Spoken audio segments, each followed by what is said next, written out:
Hi, everyone. Welcome to today's Zoom meeting. We're going to be talking about anxiety as a function of Virgo in the sixth house and look at some ways to transform anxiety. And I use the word transform because the concept of just sitting with feelings has never really struck a chord with me. I think that that is useful if we're suppressing feelings or ignoring them. But if we're aware of what we're feeling, and typically with anxiety, we're very aware that we're anxious, what can we do to move that emotion forward or to recycle and transform it? And especially with anxiety, no one likes to have anxiety. It's a really uncomfortable, like a viscerally uncomfortable emotion. And then further, it's been my belief that challenging and uncomfortable emotions are like a hotbed for personal transformation, and that we can read anxiety for our purposes today as a critical threshold where change, transmutation, and just even like mutation of ideas or perception is occurring.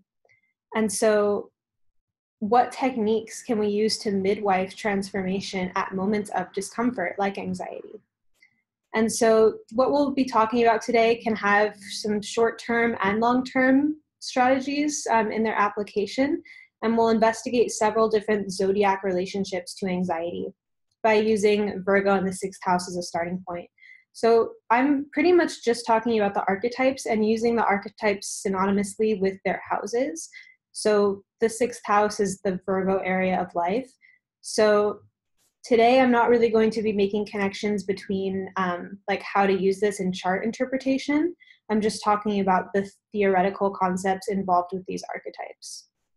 But theoretically, you can use it if you are working with someone who had a lot of sixth house things. Maybe you could start to use their other house placements in balance with this.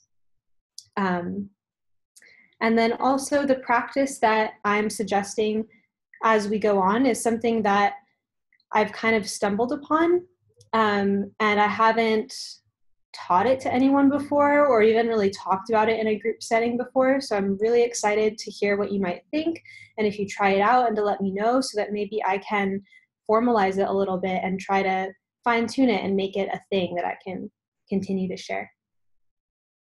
So first, I want to just talk about what anxiety through the perspective of Virgo is. I'm not really talking about physical anxiety right now, like the sensation of like heart beating fast or the kind of physical, any of that, but the cerebral and mental aspects of it. So Mercury, which rules Virgo, relates to how we pick up information. So it could be our media sources or communications that we have. And it's also our nervous system, which is the somatic way that we pick up information.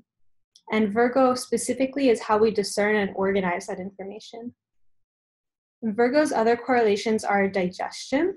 I want to really highlight digestion as a metaphor to think about today, because digestion is a process of taking in something and changing it so that it can be useful. And that is similar to anxiety, where there is a way to digest and metabolize things in the realm of Virgo. So Virgo also has to do with purity, this kind of separation principle and discernment, process, practice, medicine and health in general, sensitivity to small movements on the earth plane. So being, like Princess and the Pea, like feeling the pea underneath all of that layer of mattresses. Craft, perfectionism, clarity, articulation, refinement, and kind of like a critical aptitude, the ability to discern, define, critique. And like any sign, Virgo's strengths are on a spectrum of expressions. So an image of Virgo could be someone who's really aligned with their health and really vibrant and feeling really healthy, also as much as someone who's feeling unhealthy or who's having like indigestion or stomach problems. Virgo relates to alignment, and that comes with the process of finding alignment. So there's also going to be misalignment or a crisis when there's misalignment. So Virgo can very much have it together or be, off the track or in crisis. Virgo can be up to date with all of the details, or be kind of drowning in them and be really overwhelmed. Virgo can also teach us that the process of life is ongoing. So we can wash a dish, for example, but we're going to eat again and have to wash the dish again. The ideal of having an arrival point can really take us out of the Zen-like Virgo and moments of alchemy that occur when we just dance with the physical plane, and it's nearly constant permutations of shift and realignment. So we have to enjoy the process or find some way to enjoy the process, or else it's kind of like a drudgery thing or overwhelm. And currently we're in this information saturated culture, and there's an acceleration of the amounts of information that we're receiving. And it's accelerated compared to previous generations. So that leads me to wonder, is our biology hardwired to hold this information? If we're to integrate this massive amount of information, it strikes me as an act of biological transformation. We're actually transforming our hardware and our software, and it's a little bit sci-fi-like, out of this world. How do we adapt in real time to this flurry of new information? And I also want to say that Virgo is not really an inherently anxious sign as a personality trait that is inherent. I think that it's relatively anxious. So that its anxiety is a mental patterning, which is a part of an ecology of other factors. So the process of discerning, organizing, and digesting information doesn't necessarily have to cause anxiety. Yet it often does. So I want to invite you to think about what you're anxious about. I hate to bring that up, normally if we're going to do visualizations, we're thinking of things we want. But just to have that in mind, another theory that I have is that when we have anxiety, usually we can trace it to an existential message that something is lacking or not good enough. So if you trace any anxiety to its bottom line, you'll find this message. And this can be important for transforming the anxiety at hand. So whether you want to do this right now or later, it could help just if you don't already have it in mind, as something that is worded out, maybe take out a piece of paper and write down some things that you're anxious about, either currently or just a general kind of anxiety that you tend to have. Something that's called basic anxiety is the just general anxiety that we have being alive, just about random things. It's a constant, or not constant, but a common emotion. And then by the end, we'll see if any of these statements that we've generated can be dissected and their implications and value judgments gleaned. And that way we can start to rewrite those statements for part of the exercise. I want to highlight first the Pisces polarity to Virgo as the kind of counterpoint to Virgo, in which every Virgo experience would be in a dialectic with Pisces. So while Virgo is the earth part of this dyad, and it's very much about, what we can see and define, and, it's just here, right in front of our eyes. Pisces is going to be the numinous, the beyond, magic, the blurring of boundaries, so a sense of non-differentiation, oneness. It's like a womb, either of the universe or a literal, amniotic womb. It's about unconditional love and compassion. It's very inclusive. And it relates to spiritual realization and illumination at its heights, and it also relates to delusion and illusion. Film, for example, hypnosis, these very convincing realities that are illusions, as well as complete true reality. And why these are part of the same sign is always just so interesting to think about. But it's like Virgo, where in Virgo we can see someone being highly articulate and also being unable to make distinctions between things, health versus not health. It's just a whole spectrum of archetype. So this also can imply that our anxieties match up with a certain spectrum of illusion and delusion. a lot of anxieties have to do with fear of the unknown. So we're actually getting worked up about something that is imaginary. And even if it can be a logical or seemingly, founded source of anxiety, I still think that going into Pisces can be really helpful. And so certain things that come up in Pisces is really our relationship to the universe and our relationship to source. So this could be prayer, communion, and having a sense of faith in what's beyond and a sense of dialogue with that. It could be about visualization and imagination. Many of us have probably heard the quote that anxiety is just a misuse of imagination. And so there's a way to use imagination and visualization to move into other realities. There's also the quality of inviting unseen help. So that's prayer, but that could also be things like angels. I like the work of Doreen Virtue for anyone who's interested. I'm still trying to wrap my mind around how to talk around angels and things that seem a little bit more far out. But I would include that in Pisces. And then just unconditional love and compassion in general. A lot of our anxieties are rooted in not feeling good enough. And unconditional love and compassion is totally an antidote to that. Yet I think that if we're to be in a state of anxiety and just think, oh, it's okay, it's all fine, sometimes that's just kind of like a Virgo avoidance, but moved into Pisces. And how do we mitigate that? How do we actually work through and digest the anxiety instead of just kind of avoiding it and being in a floaty cloud space where nothing is actually happening? And that's where I think the squares to Sagittarius and Gemini really come into play. For Gemini, and we could say the third house as well, this can relate to our ability to define what our anxiety is exactly. That's to say, even writing it out or speaking it. Typically, that which we can label or define is easier to digest. This can even go so far as being an avoidance tactic, such as when we use labeling or defining things as a way to feel secure. So something is not unknown anymore. Now it's just conveniently wrapped up in a concept.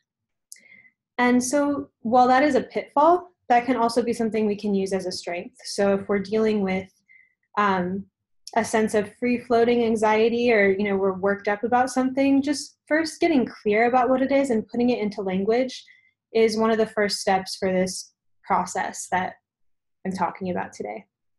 And I think it also, as a side effect, can build self-reflection and emotional intelligence. It's really interesting to see what we put on paper, and the act of writing is spontaneous. At least it is for me. I have Mercury in the first house, but then you look over what you've read and it's just like, that came out of me, and there's a different kind of quality of self-awareness that comes with that. And we'll come back to Gemini, but first, how that translates to the Sagittarius and ninth house square.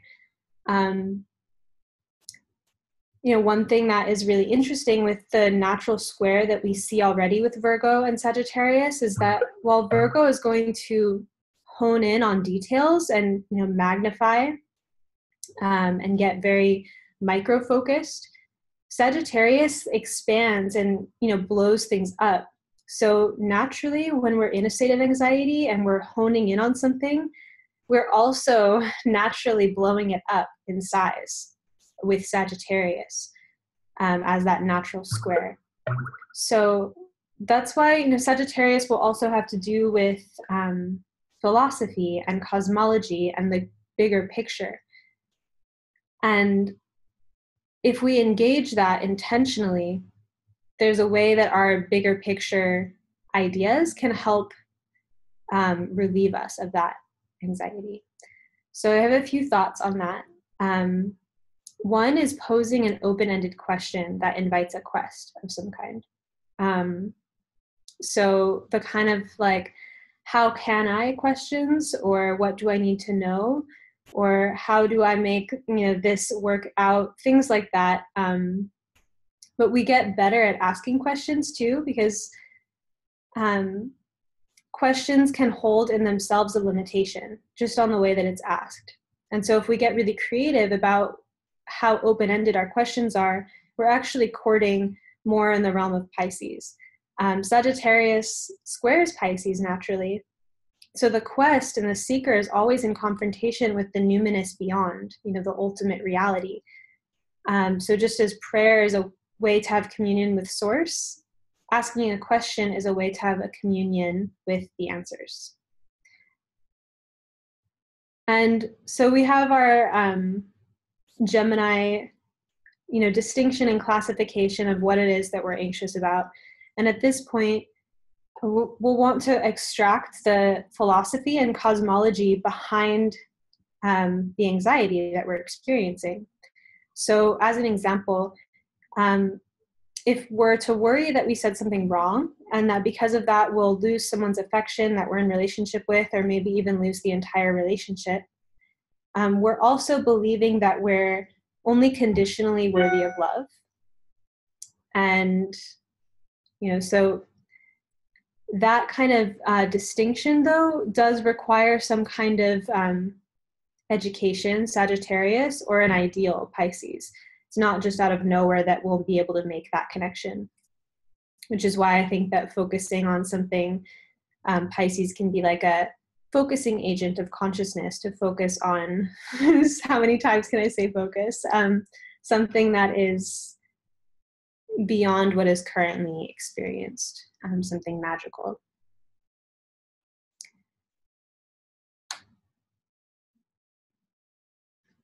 And Piscean ideals, like compassion and unconditional love, is that aspirational place.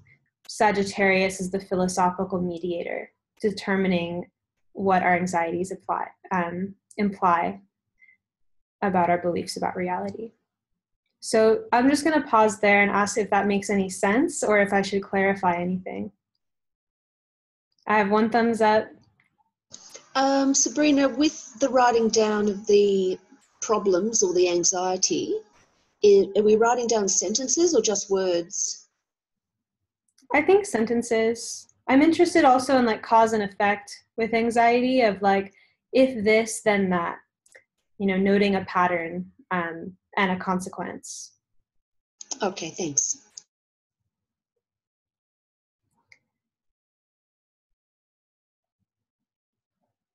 And then, yeah? I was going to say, it is so perfect that you bring this up right now, because that galactic center being squared by Chiron and Pisces, it's huge for the whole galaxy, right? Yeah, I thought too that today is the full moon, and so sun and moon, they're Libra and Aries, and their rulers are conjunct right now in Virgo.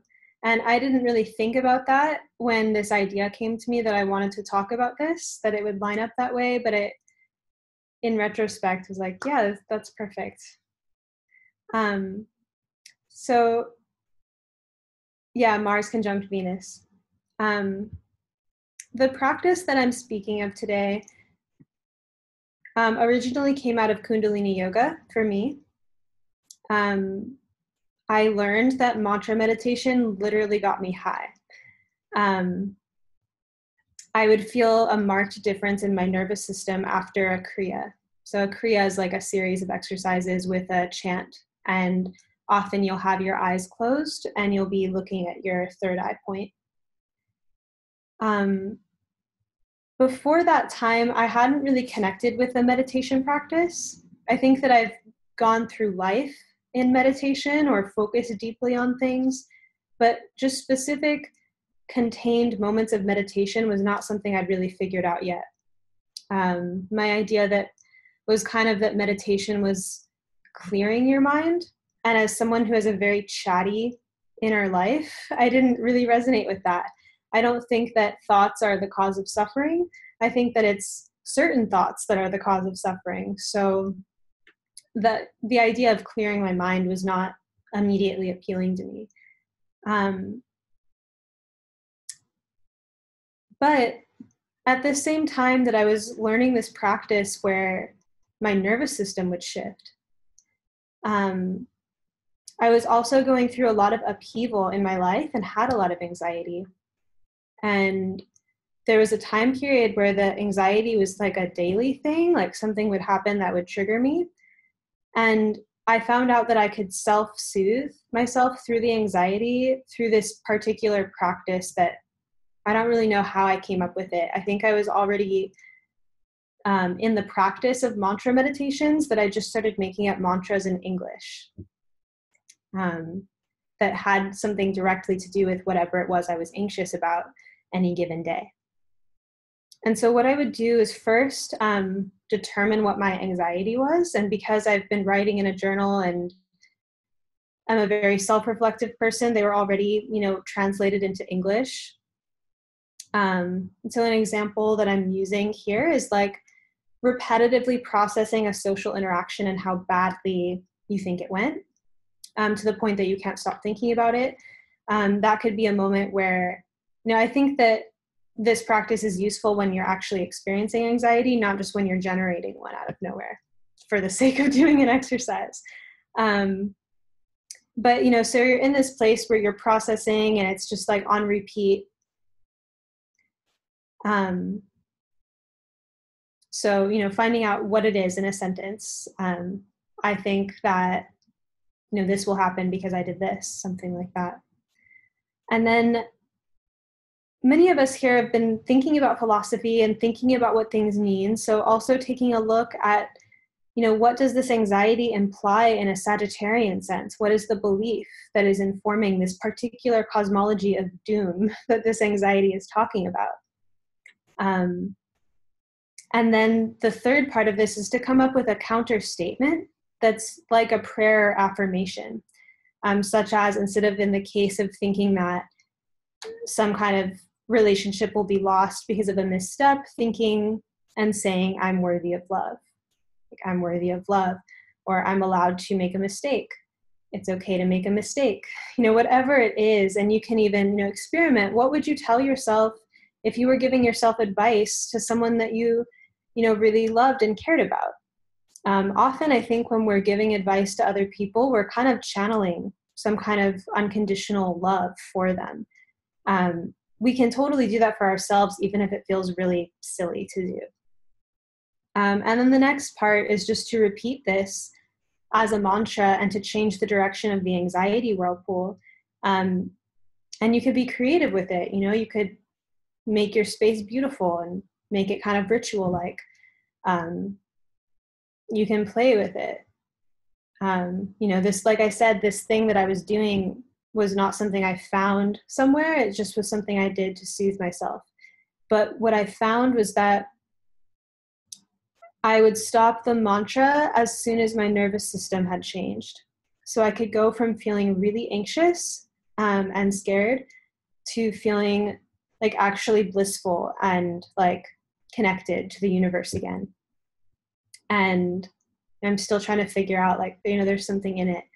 For me, maybe it's just also having Mercury Pluto in aspect and having this need to transform anxiety as a function of Mercury.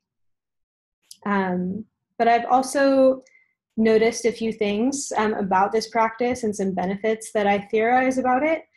And I'll just share those and connect them to some of the other archetypes. First is that I think that using mantra, and so this is a very Gemini thing, it's speaking and using the mouth and like using actual word like air or writing, but typically this was a speaking practice. But it can distract from the emotional urgency of the anxiety and actually shift its direction. Just kind of like being like, oh no, it's fine, don't worry about it, is an avoidance tactic. And Virgo relates to avoidance as well. So that doesn't necessarily help us move through it. And just focusing on something else is just another, distraction technique. So to use the anxiety and actually shapeshift it could do something. It also can reprogram the mind. We discover personal agency to cultivate a different reality than the one that we were struggling with before. Even if this different reality is Piscean and imaginary, it's, when is it going to happen? Like, are you going to have years of experience that recondition you to know that you're worthy of love? Or do you do a ritual with yourself, one time or over a series of weeks where you actually start to believe that and integrate it into your being so that it changes your life? I think it does just get us somewhere quicker, but also it can reprogram our mind to anticipate different realities and different opportunities.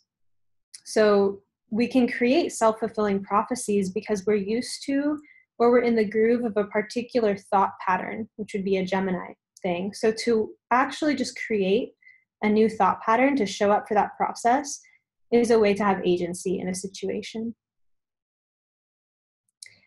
I've also considered the inconjunct that Virgo makes to Aquarius. And so Virgo is like a fine-tuning quality. And so if we change the tuning on our consciousness or our mental consciousness, can we enter new matrices, Aquarius, of reality? So if you think too about maybe like an old set of anxieties that you have that are just completely like nothing to you now because your reality has shifted. So you don't worry about those things anymore. That can happen again. And it's not fate or life around you that has to bring you to the next level. You can actually, will it. Then there's also the relationship that Virgo has to Cancer and Capricorn.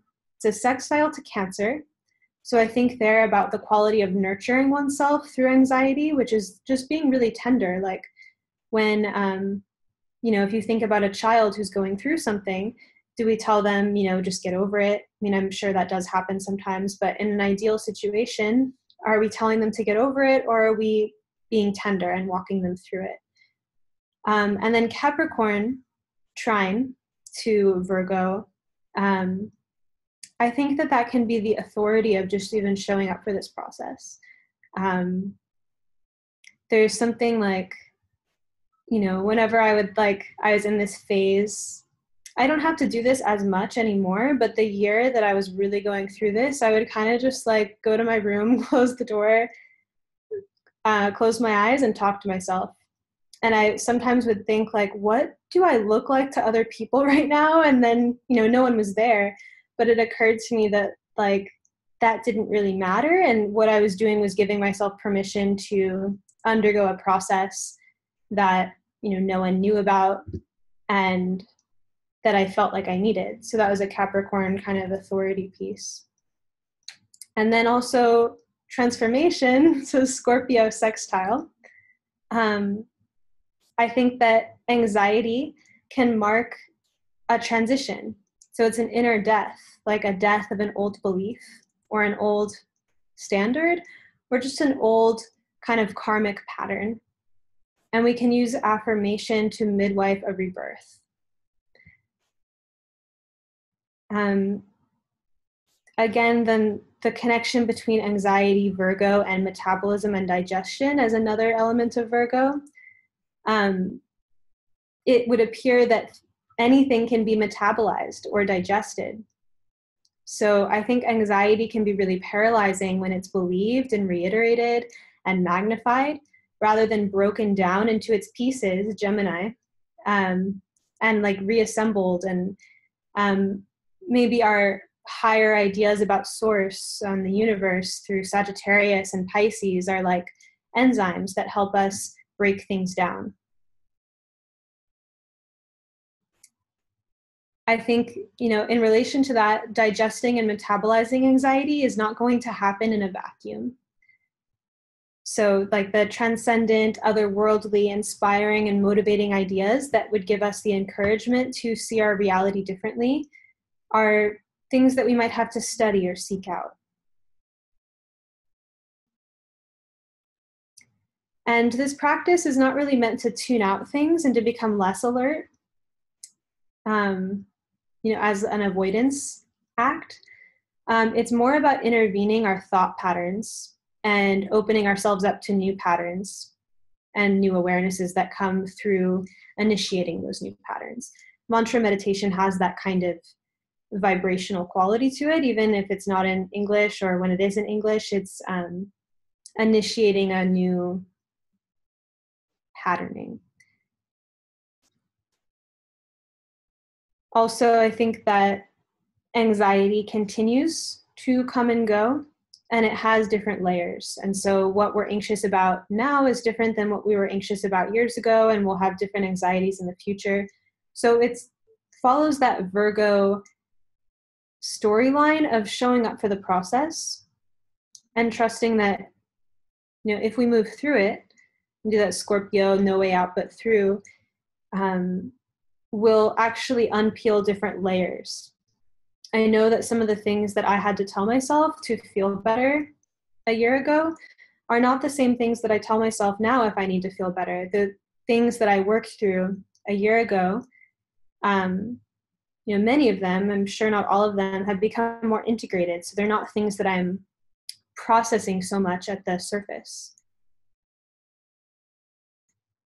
And then also I focused on mantras and affirmations as a very Gemini practice. I think that words are really magical.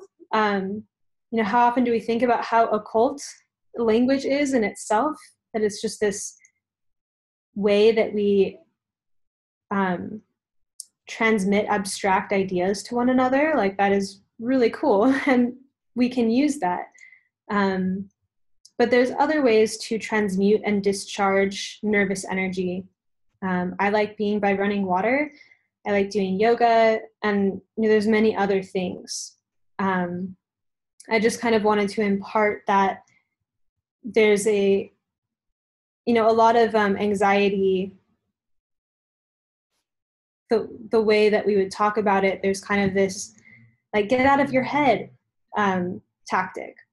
And for me, as a very like intellectually charged person and someone who's very linguistic, the getting out of my head isn't always the most relatable thing to say for me. So I think about how do we use our ideas to transmute energy, which could simply be coming up with words that repattern what it is we're anxious about. And I think some of the limitations of this practice or this idea is just that you need the higher information or the education or the perspective to understand what these statements that we're anxious about mean or imply. It could be psychological, for example. So this is more accessible to people that are already kind of working on personal growth or are considering, their psyche or their shadow or things like that.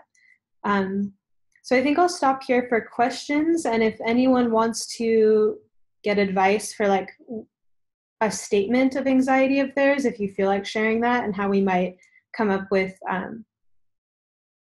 what philosophical statements are implied and what kind of counter statements we could come up with. And I'd also love to hear your thoughts and feedback, just since this is the first time I've really presented that. And yeah, any questions? I have a question, Sabrina. I'm not sure whether you've mentioned reaching out to other people. This is more like self-help, isn't it? It's all about the self. So what about if I have an urge to reach out to somebody in particular, like a Virgo person, like a Virgo nurse, or somebody who can be of service, somebody to help?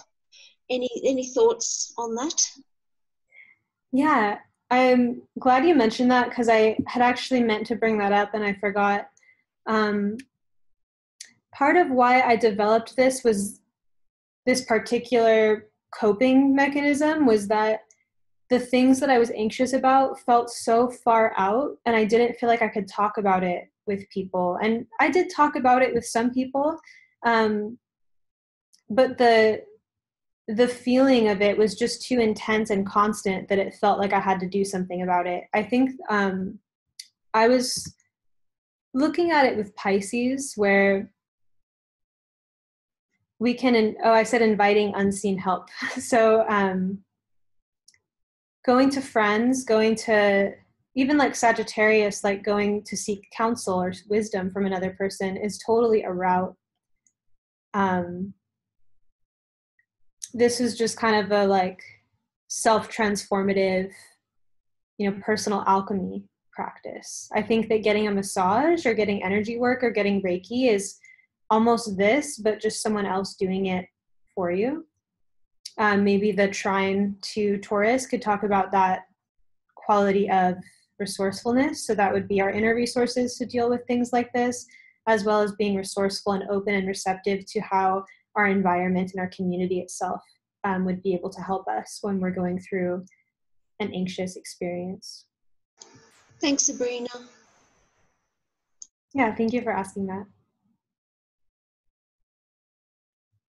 Hi, it's Lauren. I had a question or something to add or see what you thought about it. But also, if we're feeling this anxiety where we can't digest what's coming in, or if you can't digest life, you can't digest food, I always say.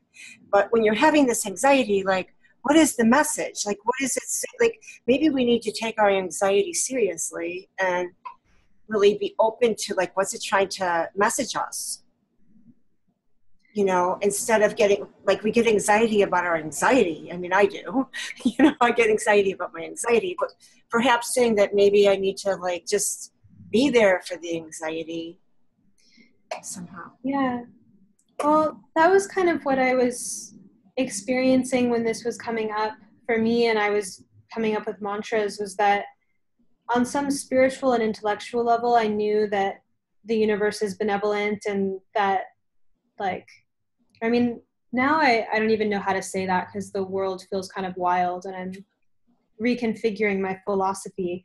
But it was a sense of like feeling like ultimately everything is going to be okay and there's some kind of process unfolding and I can trust it. And I would just get these almost like very irrational or delusional fears, or I would blow situations out of proportion. And I was just self-aware that I was doing that. And so it seemed like this time to heal my fears around, like being rejected or, that I'm not worthy of love and things like that. So the anxiety struck me as, loud messages from my nervous system, not as something, not to transform it because it's bad and it's like, I don't want it, but to transform it because it was a cutting edge moment of consciousness where I was going to move from one layer of reality to another. And I think it also had something to do with Kundalini yoga, which is a very intense like practice. Like in of itself, it might not even be that intense. Like it could just seem weird as a form of yoga, but the energy work that it does of like moving subtle energy in the body has consequences. And I think that's part of what I was dealing with was this burst of energy and, having to figure out what to do with that. But yeah, I do think that anxiety has a message and it's not something that we have to just kind of steamroll over.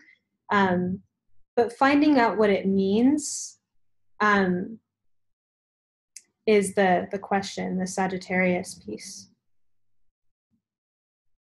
Yeah, well, one more thing. Thank you so much, because I love what you said about the Kundalini yoga, because it's really just moving the chi, because it's stuck there, we're stuck in a groove, and through the breath, and the breath could probably be Sag, right? Like, or Mercury expansion, like getting through the block, and you're doing a movement where you're literally getting it out of your system, and plus the breath, and the Kundalini rises. So that's like a good reminder of what to do when we're having anxiety. This is great. Thank you.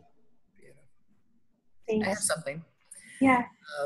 So with what you said about the Virgoan situation, that being in trine to Capricorn will allow you to actually physically take control of what it's actually doing in your body and transform it into actual empowerment. That trine there is beautiful and physical, like I was just saying, and like you were just saying. Beautiful, Sabrina. Thank you. Thanks. I had something to add as well. I kind of look at Jupiter as that sense of wonder. And think that kind of helps. At least that's what I kind of try to do when I get into these anxious situations. First, I try to let whatever feelings pass, because, trying to hold them in doesn't help at all. I have Virgo on the ascendant, so not a good thing. So I try to move through it. And then I think the mutability of Virgo comes in as a help here, because then maybe you can focus on something else and bring that Jupiter in, that sense of wonder. I wonder if. And what I've found is when I start kind of researching, bringing that Pluto, that Scorpio research for that particular thing, then the answer tends to come sometimes for whatever the situation that was bringing me the anxiety. And then I sort of feel a sense of peace, because now I have something to work towards and do and take those steps using the Mars energy, take the steps to, solve whatever that problem is. Perfect. Yeah, it's like engaging the quest. By the anxiety brings the message. The Mercury and Jupiter's asking, what next or what else, and the answers coming through that. Yeah, and then the trine to Taurus, the resources, to like I say, take care of whatever that problem that was bringing the anxiety seems to show up. Cool. Thanks for sharing.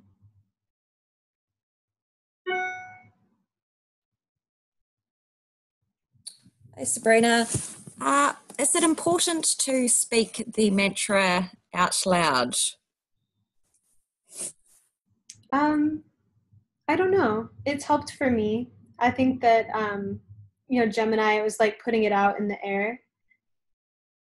But I've written things out too before. And one thing too I found that I didn't mention is that this has not been like a perfect practice for me. I think there's times where I've said mantras that then don't end up being true, like it didn't work or something, but it did work in settling my nervous system down. And also the mantras have shifted, like there's different things that I've worked through. So to me, it seemed more like a self medicine practice of using language to give myself what it is I need by finding the lack in my anxious state and giving myself that which I needed, just as a practice. So I think that it would be an experiment, and it would vary per person of like what kind of statements or what kind of practices help compensate for the issue at hand.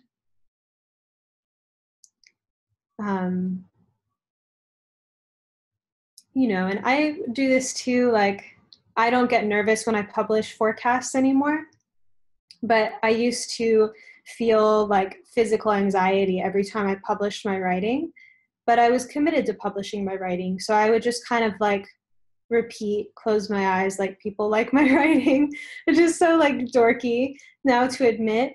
But then people would comment like, oh, I love your writing. And I was like, oh, it worked, but it's like, not that my saying that made that happen, but I kind of had to hold myself through that process of like, I'm really anxious, but I'm going to do this anyway, which can be a Capricorn thing to kind of like grit and bear it.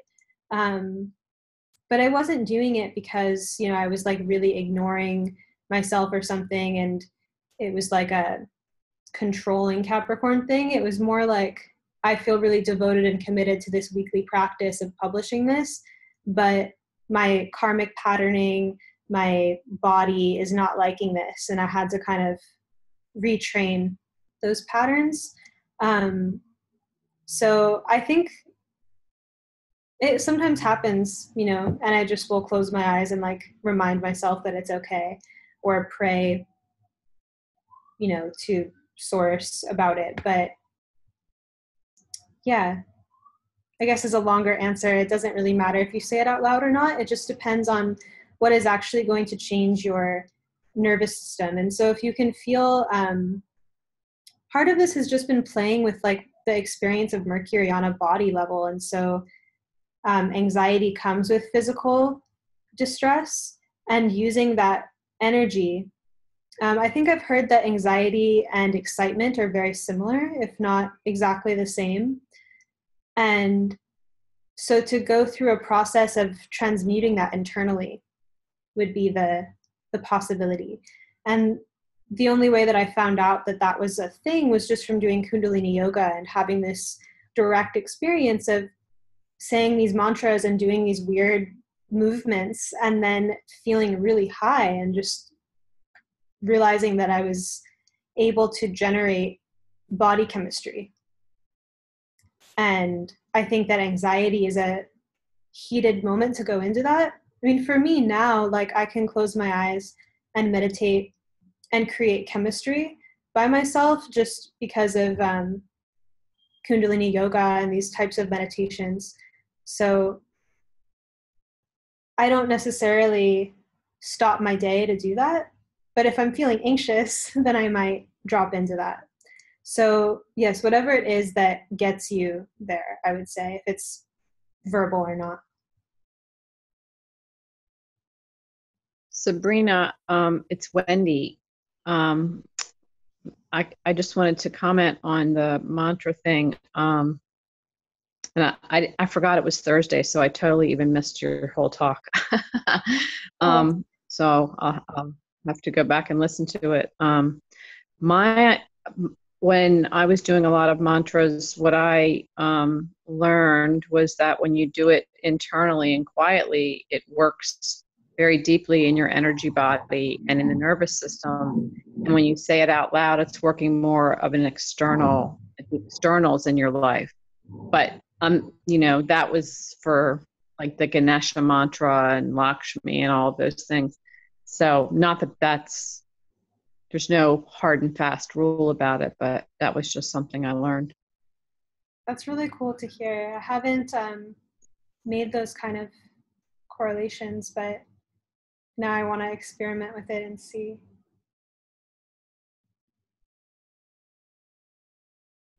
Yeah, I think that when I've, part of the reason why saying things out loud helps, I've noticed, is that if I'm already anxious, doing a visualization meditation where I'm just silent, it's harder to keep on track. Whereas saying things out loud, there's an actual element of control and direction where you can say what you mean to say, and you can't always visualize what you mean to visualize. I think that's why I've liked it. This actually steps back to, recent, I could call it ancient, but it's not really ancient, but recent religious teachings where Catholic religion does the rosary, prays the rosary, and does that out loud.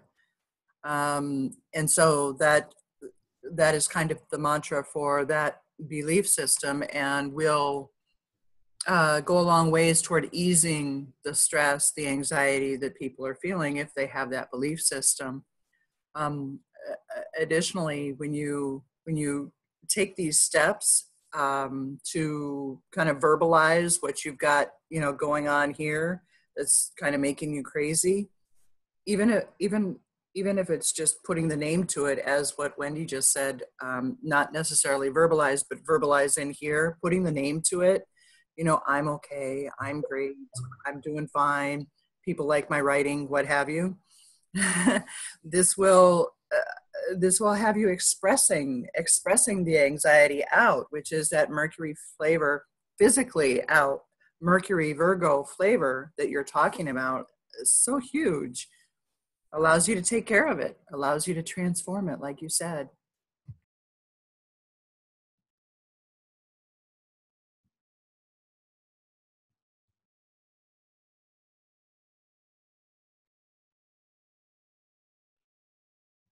Yeah, it's interesting. It's just reminding me of a few years back, like before 2012, before the Uranus-Pluto square was more active. I remember experiencing anxiety more intensely kind of for the first time in my life, but not having a metaphysical or spiritual route to address it. And it was very intense. And I talked to people. I asked a lot of people about what was on my mind. And it was interesting because sometimes I got the words that I needed or felt seen or like, something was happening.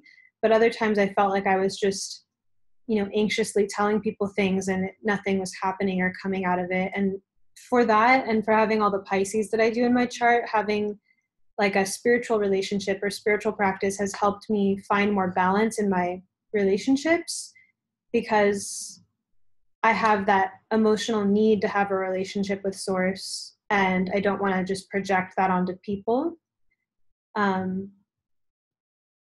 So that has been, and at the same time, then recognizing that my relationships with people are spiritual, but just having both of those relationships, like with the oneness or with God and then with people, has been helpful. And for me, if I was going through a lot of, the anxiety that I found this kind of mantra practice from, it just felt like it was happening too frequently and it was too intense that I didn't really know how to talk to people about it without feeling even more anxiety for burdening people or whatever, which I know is another issue in of itself. But for that time, the self-reliance nature of this was really meaningful for me. And I have moon opposite Pluto, the moon in Taurus. So there's that soul lesson around emotional resourcefulness.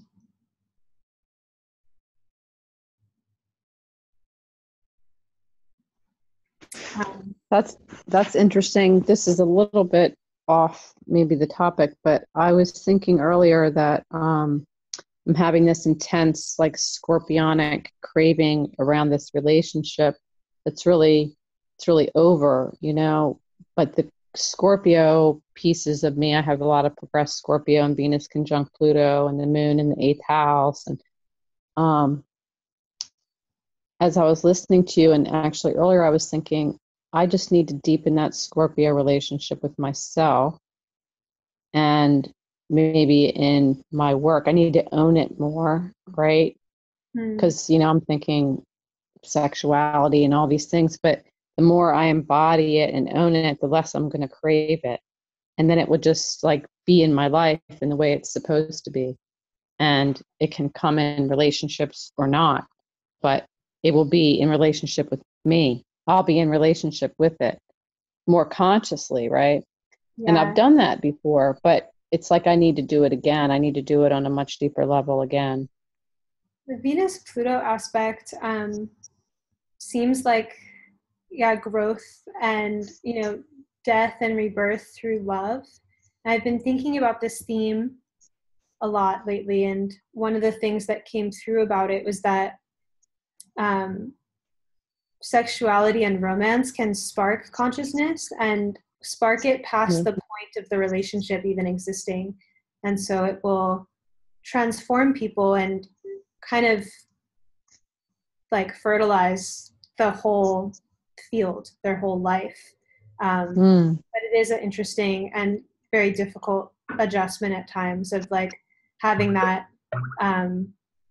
awakening of passion and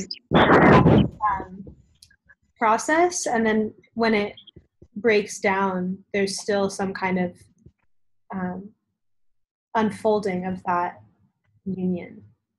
So yeah, I mean, it just really continues, whether it continues physically or not. It's still unfolding. Hard to hear you.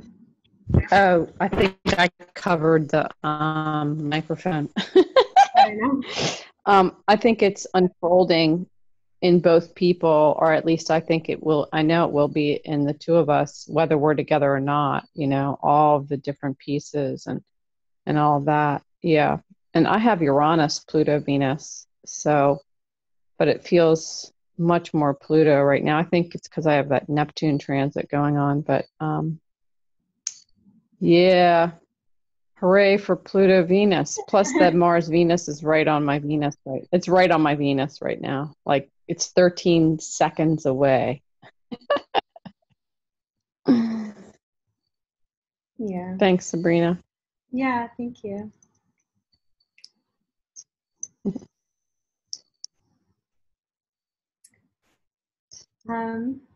Anyone else? If not, I have something again. Sure. I have Mercury skip step in Virgo, squaring my nodal axis resolution north node in Gemini.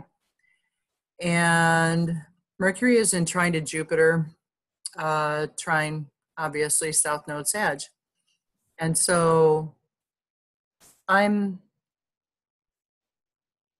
I was young, I picked up the phone and I said, hello. And the person said, Mr. Gomez, just called me my father's name. And I was very taken back because I was 11 years old. Apparently my voice was changing and I don't have a very high voice to start, right? So I think that caused anxiety for me because I was on the phone, just trying to handle business, and I got called somebody else that in no way did I think that was me. So I think that in my little mind, my young mind, that I took anxiety from that, because going through years later, I would have total anxiety about answering the phone. A later experience had my oldest son. I was 18 years old, and his father called me at work shrieking that he was going to kill me, that kind of thing.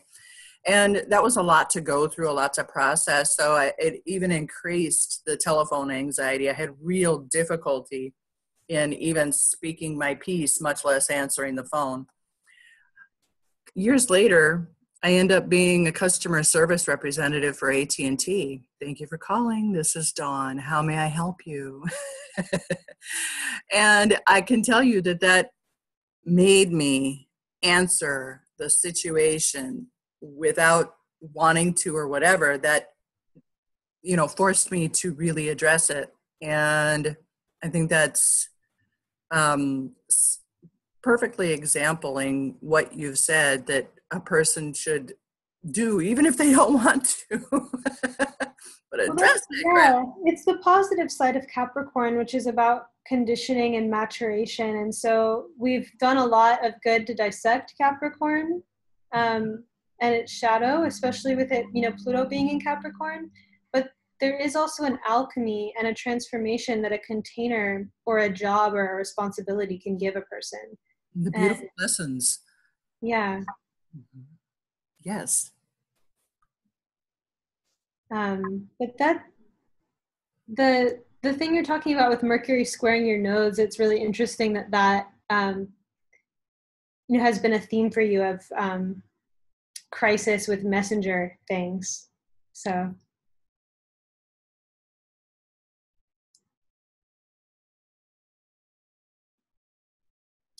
Well, thank you, everyone. Thanks for your receptivity to these ideas, and helped me as well. I'm wanting to figure out maybe where to go with this or how to adjust it. So thanks for talking to me about it. Thanks, Sabrina. That was fantastic. Thank you so much. And thanks from all of us. See you next time. Beautiful. Bye. Thank you very much. Thank you. Bye. Thank you. Thank you. Thank you.